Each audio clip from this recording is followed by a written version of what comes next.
स्वागत आहे तुमचं छत्रपती आज संभाजीनगरला. आपण अशा शहरात आलो आहोत जेथे इतिहास जिवंत होतो. इथल्या मातीत इतिहासाचा सुगंध आणि इथल्या वास्तूमध्ये पराक्रमाच्या कथा दडलेल्या आहेत. सह्याद्रीच्या कुशीत विसावलेले आणि संस्कृतीने नटलेले शहर म्हणजेच छत्रपती संभाजीनगर.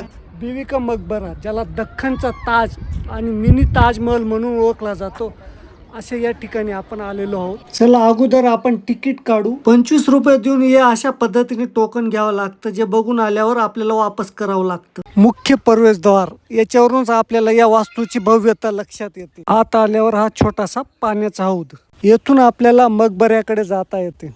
बीबी का मकबरा हे छत्रपती संभाजीनगर येथील एक जगप्रसिद्ध ऐतिहासिक स्मारक असून ते मुघल स्थापत्य शैलीचा एक उत्कृष्ट नमुना मानले जाते. बीबी का मकबरा लांबून दिसतो छोटा, पण जवळ आल्यावर त्याची भव्यता कळते.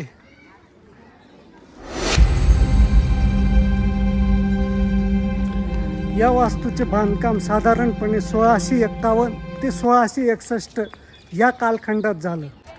या मकबऱ्याचे बांधकाम मुघल सम्राट औरंगजेब यांचा मुलगा आजमशाह याने 1651 ते 1661 दरम्यान आपली आई दिलराज बानू बेगम यांच्या स्मृतीप्रित्यर्थ केली होती. त्या स्मारकाची रचना आग्रा येथील जगप्रसिद्ध ताजमहालावर आधारित असल्याने याला दख्खनचा ताज किंवा छोटा ताज असेही म्हटले जाते. या वास्तूचे मुख्य वैशिष्ट्य म्हणजे याचा भव्य पांढरा घुमट आणि त्याभोवती असलेले 4 उंच मिनार, जे ताजमहालच्या रचनेशी हुबेहूब साम्य दर्शवतात. मुख्य वास्तुविशारद आता उल्ला हे होते, जे ताजमहल बनवणाऱ्या उस्ताद अहमद लोहारी यांचे पुत्र होते. मुख्य घुमटाचा भाग आणि दर्शनी भाग शुद्ध पांढऱ्या संगमरवरी दगडाचा आहे, तर उर्वरित बांधकामासाठी चुनखडी आणि प्लास्टरचा उपयोग करण्यात आलेला आहे.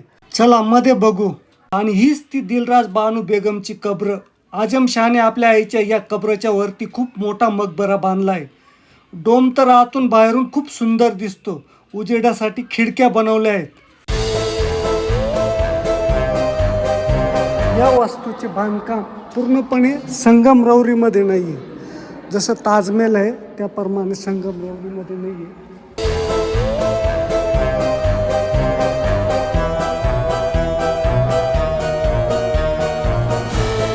मकबराच्या सभोवताली अतिशय सुंदर अशी 4 बाग शैलीतील बाग असून त्यामध्ये पाण्याचे सुबक कारंजे आणि जलमार्ग आहेत. खारोत आहे, काय पाहिजे? चाल चला, पुढचं लोकेशन पवनचक्की.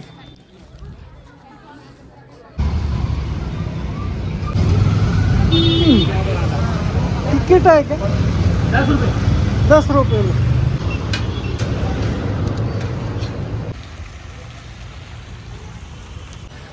सतराव्या शतकातील अभियांत्रिकीचे एक उत्तम उदाहरण म्हणजेच ही पानचक्की. चला पानचक्की बघू आपण. ही वास्तू मध्ययुगीन काळातील प्रगत जलव्यवस्थापन दाखवते. पानचक्की हे 17व्या शतकातील मध्ययुगीन अभियांत्रिकीचा एक अद्वितीय नमुना मानले जाते. याचे निर्माण इसवी सन 1695 मध्ये सुफी संत बाबा शाह मुसाफिर यांच्या स्मरणार्थ करण्यात आले होते. ही चक्की पूर्णपणे पाण्याच्या शक्तीवर चालते. उंचावरून पडणाऱ्या पाण्याचा प्रवाहाचा शक्तीचा वापर करून येथील मोठे चक्र फिरवले जाते, जे वर असलेल्या पिठाच्या गिरणीला जोडलेले आहे. त्या काळी या गिरणीतून दळलेल्या पिठाचा उपयोग दर्ग्यातील यात्रेकरू आणि गरजूच्या भोजनासाठी केला जात असे. आजही येथे पाण्याचा हौद, त्यातील कारंजे आणि शांत परिसर पर्यटकांना आकर्षक करतात. वीज नसतानाही निसर्गाचा वापर करून यंत्र कसं चालवता याचं हे उत्तम उदाहरण. आता आपण आलो आहोत सिद्धार्थ गार्डनला, जे प्राणी संग्रहालयासाठी ओळखलं जातं. ज्यात सिंह, वाघ, बिबट्या, हरिण, माकडे आणि विविध प्रकारचे साप पण बघायला मिळतात. शिवाय मच्छालय पण आहे, ते पण आपण बघू. चला तर मग सुरुवात करूया सुंदर अशा बौद्ध मूर्तीपासून. प्रवेश फी 20 रुपये आणि टायमिंग 5 ते 8.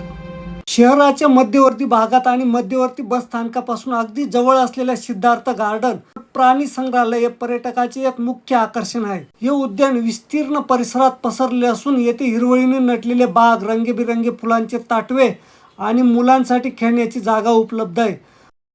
पोहोचलो आपण प्राणी संग्रहालयाजवळ. विद्यार्थ्यांची थिअरी नाही तर प्रॅक्टिकल सहल.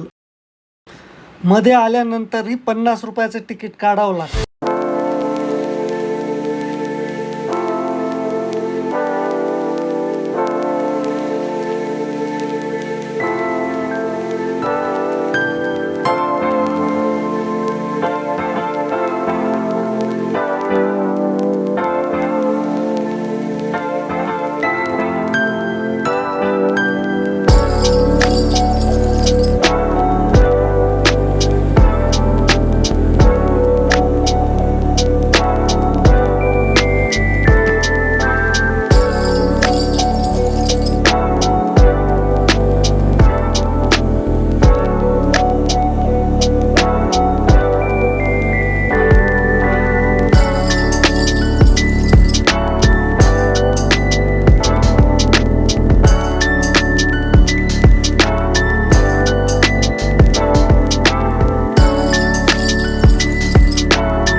मच्छालय.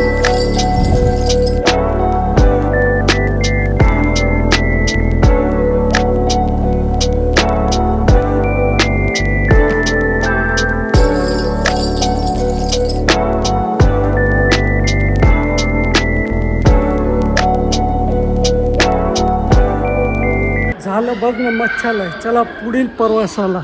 छत्रपती संभाजीनगरला आले तर या सिद्धार्थ गार्डनला नक्की भेट द्या. आत्ता जाऊ लेण्या बघायला. शहराच्या अगदी जवळ डोंगर रांगेत कोरलेल्या या प्राचीन बौद्ध लेण्या आहेत. या लेण्या साधारण 6व्या ते 8व्या शतकात तयार झाल्या असं मानलं जातं. दगडात कोरलेल्या बुद्ध मूर्ती, स्तंभ, विहार आणि सुंदर नक्षीकाम आजही पाहणाऱ्याला थक्क करून टाकतात.